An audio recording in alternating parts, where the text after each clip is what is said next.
السلام علیکم اسٹوڈنٹس، آج کا ہمارا لیکچر کلاسیفیکیشن سسٹمز کی تاریخ پر مشتمل ہے، اور آج ہم یہ پڑھیں گے کہ جانداروں کی کلاسیفیکیشن کا آغاز کیسے ہوا اور مختلف ٹائم پیریڈز میں مختلف سائنٹسٹ نے وہ کون سے سسٹم وضع کیے کہ جو جانداروں کی کلاسیفیکیشن کو بہتر انداز میں ممکن بنا سکیں۔ آج کی موجودہ تاریخ میں سب سے پہلے ابتدائی طور پر کلاسیفیکیشن سسٹم دینے والے سائنسدان تھے ایرسٹوٹل، جن کو ارسطو کہا جاتا ہے، اور انہوں نے اپنے موجودہ وقت کے تمام جانداروں کو دو گروپوں میں، جن کا نام پلانٹی پلانٹس، اینیمیلیا اینیملز رکھا گیا۔ اس کے بعد سن 700 میں ابو عثمان عمر الجاحظ، یہ ایک مسلمان سائنسدان تھے، اور انہوں نے جانوروں کی 350 اقسام کی خصوصیات کو اپنی کتاب میں بیان کیا۔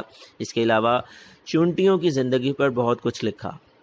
1172 میں ابن رشد مسلمان سائنسدان تھے، انہوں نے ارسطو کی زندگی کے موضوع پر کتاب کا عربی میں ترجمہ کیا، جس کو ڈی اینیما کہا جاتا تھا، اور اس کو عربک ٹرانسلیٹ کیا گیا۔ 15ویں صدی کے اختتام تک بہت سے بایولوجسٹ کلاسیفیکیشن میتھڈ پر اپنے کام کا آغاز کر چکے تھے۔ کیرولس لینیس، یہ بھی ایک سائنسدان تھا، اور اس نے جانداروں کو 3 گروہوں میں کنگڈمز میں تقسیم کیا: mineral, vegetable and animal. Linnaeus نے 5 رینکس کلاسیفیکیشن میں متعارف کروائے: ٹیکسا، جن کو کہا جا سکتا ہے class, genus, species and variety and order. Linnaeus اپنے کلاسیفیکیشن سسٹم کے اعتبار سے اب تک سب سے معتبر کوشش ہے جس کو ہم کلاسیفیکیشن میں استعمال کرتے ہیں۔ بایولوجسٹ ایک ایسا سسٹم پریفر کرتے ہیں کلاسیفیکیشن کے حوالے سے جو جانداروں کی مختلف اور مشترک خصوصیات کے بارے میں زیادہ سے زیادہ معلومات مہیا کرے۔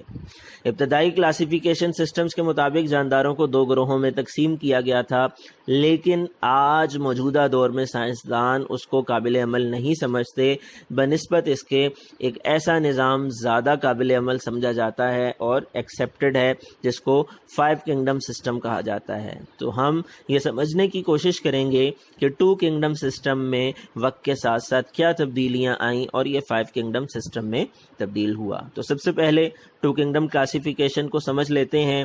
2 کنگڈم کلاسیفیکیشن کا جانداروں کی گروہ بندی کا معلوم تاریخ میں سب سے پرانا نظام ہے، سسٹم ہے، جس میں 2 گروپ بنائے جاتے ہیں: پلانٹی اینڈ اینیمیلیا۔ اس کے مطابق وہ تمام جاندار جو اپنی خوراک سادہ غیر نامیاتی مادوں یعنی سمپل ان آرگینک میٹیریل سے تیار کرتے ہیں اور اپنی انرجی سٹور کر سکتے ہیں، آٹوٹروف کہلاتے ہیں، اور وہ پلانٹی میں شامل ہیں۔ یعنی ان آرگینک نیوٹرینٹ سے اپنی خوراک کیسے تیار کرتے ہیں؟ اگر آپ اس کو مثال سے سمجھنا چاہیں تو آپ چھوٹی کلاسز میں پڑھ چکے ہیں کہ پودے فوٹوسینتھیسس کے عمل میں کاربن ڈائی آکسائڈ اور واٹر کو ملا کے، جو کہ ان آرگینک نیوٹرینٹس ہیں، ایک کمپلیکس مٹیریل اپنی خوراک تیار کرتے ہیں جو کہ گلوکوز ہے۔ تو یہ آٹوٹروف ہیں جو اپنی خوراک خود تیار کرنے کی صلاحیت رکھتے ہیں، اسی لیے ان کو کنگڈم پلانٹی میں شامل کیا جاتا ہے۔ جبکہ دوسری طرف وہ جاندار جو اپنی خوراک خود تیار نہیں کر سکتے، ان کا انحصار، ان کی زندگی کا، ان کی خوراک کا دار و مدار آٹوٹروفس پہ ہوتا ہے، یا دوسرے ان جیسے جانداروں پہ ہوتا ہے جو اپنی خوراک خود تیار نہیں کر سکتے۔ اور ان تمام جانداروں کو جو ہیٹروٹروف ہیں، اپنی خوراک تیار کرنے کے قابل نہیں ہیں، دوسرے جانداروں کو اپنی خوراک کا ذریعہ بناتے ہیں، انہیں کنگڈم اینیمیلیا میں شامل کیا جاتا ہے۔ اس نظام کے مطابق بیکٹیریا، فنجائے اور ایلجی یہ کنگڈم پلانٹی میں شامل ہیں، جو کہ دراصل ٹھیک بات نہیں ہے۔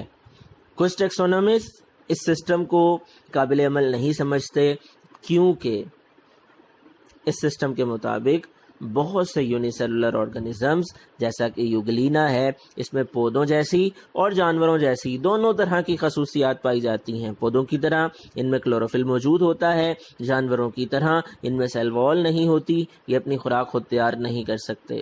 تو ایسا کوئی الگ گروپ ہونا چاہیے جو ان جیسے جانداروں کو اکوموڈیٹ کر سکے، اور 2 کنگڈم سسٹم اس قابل نہیں ہے کہ وہ ہمیں ان دونوں میں فرق واضح کر کے دکھا سکے اور ایسے جانداروں کی بہتر کلاسیفیکیشن کر سکے۔ ایک اور خرابی جو کہ اس سسٹم میں ہے وہ یہ ہے کہ یہ پروکریوٹک اور یوکریوٹک آرگنزمز میں پروکریوٹک اور یوکریوٹک سیل رکھنے والے جانداروں میں بھی کوئی واضح فرق نہیں کرتا۔